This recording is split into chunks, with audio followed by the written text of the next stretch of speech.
friends, Jerry Rosa here in the Rosa String Works Workshop. Got a little different kind of video for you today. Some of you tell me that you like to see a variety, and that's what we have. We're going to start preparing to take apart a John Deere 950.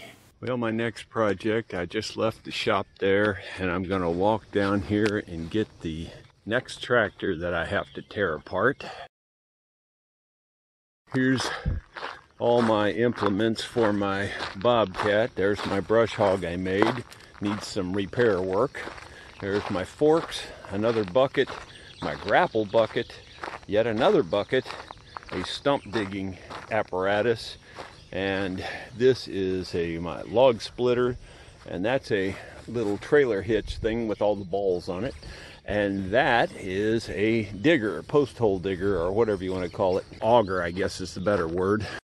Here's the martins. They're doing well. You can hear them already. They're flying at me. I only see 3 right now, but I've seen as many as 10 or 12 out here at a time, so I know there's a bunch of them. They're probably either on their nests or out foraging. But they're doing really well this year. I'm really happy. Last year we only had 1 mating pair, and this year we have about 6 mating pair, I believe. So we're doing good. And I'm going to put up more houses for next year. We're going down here to the big metal barn where the tractor is stored. I always take a look at my creek whenever I cross here. Here's the results of our concrete that we put over the old bridge. The old bridge the concrete was still solid. It was just pitted really bad, and it was holding water, and I was afraid the water was going to freeze and cause it to break. So I domed this. The water doesn't sit on this. It's domed in kind of both directions, and it's, you know, about 4 inches thick. We've got a lot of minnows down there. Some of the minnows are really, really large. We see a lot of water snakes in here too. Don't see any of those right now. Some of the minnows in this creek are 6-7 inches long. There's one over there that you probably can't see because of the glare, but it's probably 6 inches long. And then of course our pond right there. It's a nice morning right now, but it's going to get hot. It was over 100 yesterday. It was like 106, I think. Here's a little box turtle. We see those everywhere here. Some places are reporting that the box turtles are phasing out. They're not seeing very many, but we see a lot of them here, so I think we're doing good on them. Oh my gosh, it's going to be fun because I have to move this dump truck first. And then I got to move the John Deere tractor there, and it's got the front loader on it. So, and the problem with moving the John Deere is that the clutch doesn't work.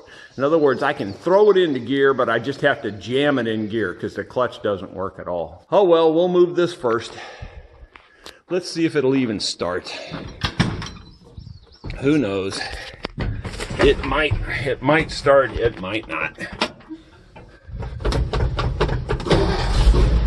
Wow, right up. Can't believe it started right up.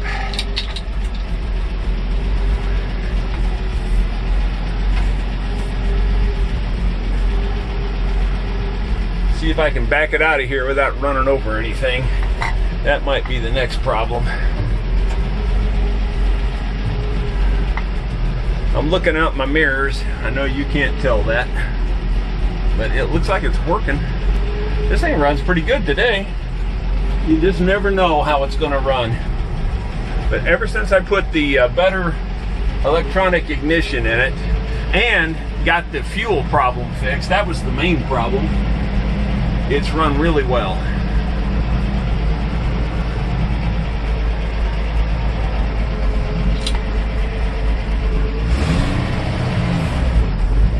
It's a good old truck. 1957 F350. It's a 1-ton dump truck. So we'll just leave it parked right here for now.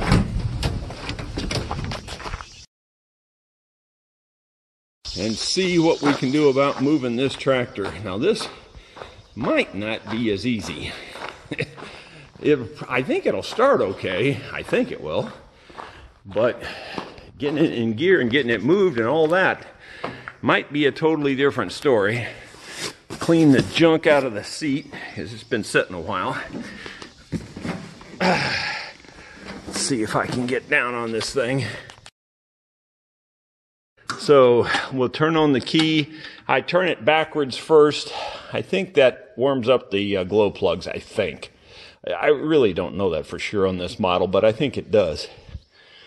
And I always turn them for just a few seconds like that. Then I'll give it a little bit of fuel there. Make sure it's out of gear because it will not start in gear.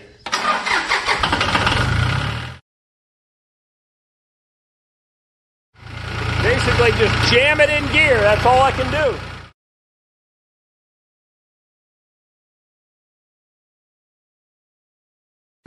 Trying to slow it way down.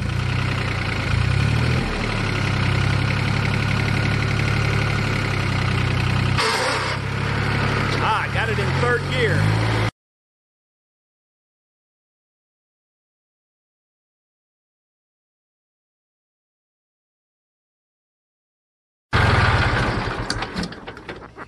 The problem with this thing is you have to kill it to stop it because there's no clutch and no brakes are going to hold it. So I just killed it there.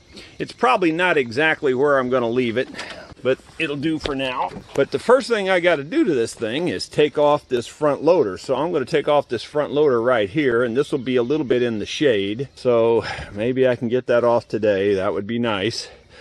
It's not a quick attach front loader.